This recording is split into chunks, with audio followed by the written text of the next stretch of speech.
We love rum. Always a fan favorite, the Bombers made sure all supporters had a chance to own the old Appleton's Rum Hut when they closed down Canadian Stadium.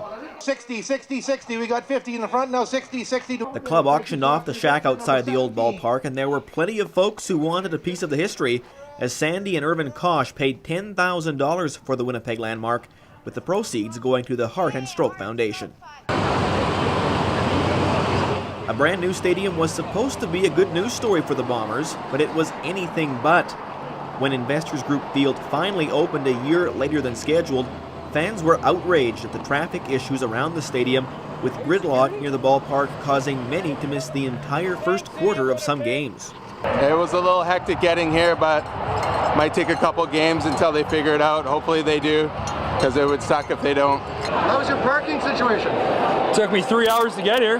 Well, it took about 5 games, but the club was finally able to come up with a plan to iron out the traffic congestion, and through 2 regular season games this year, getting to and from Investors Group Field has been a non-issue. Hey man, what's going on? The Blue and Gold were about to put the finishing touches on a convincing playoff win in November of 2002 when things got crazy on the field. There's some kicking going on. Look at this. Carl Kidd with 3 boots to the head. 4 boots.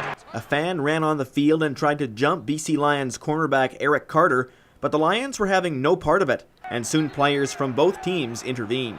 I felt bad because it was one of our fans getting wore out, but at the same time, I mean, you don't know what guys' intentions are. The man wasn't injured, but was arrested and charged under the Liquor Control Act with disorderly conduct. The game time temperature was a bone-chilling -16 when Winnipeg hosted its first Grey Cup in 1991. So when Rocket Ishmael put an exclamation mark on Toronto's win over Calgary, you couldn't blame fans for being a little restless. The Rocket delivers the $1 million man. As Ishmael was galloping to the end zone, one fan threw a frozen beer at the Argo kick returner, nearly taking him out, something the Stamps were unable to do as Toronto won 36-21. It just kept going and going and going and going. A highlight of the night in the crowd here in Winnipeg. Fans in Section S, never short of empty beer cups, put them to use by forming a beer cup snake that slithered its way through pretty much the entire section. The club would ban the beer snake the following week after reports of some fans sustaining minor injuries with the beer cups being hurled through the stands. For Breakfast Television, I'm Brent Harder.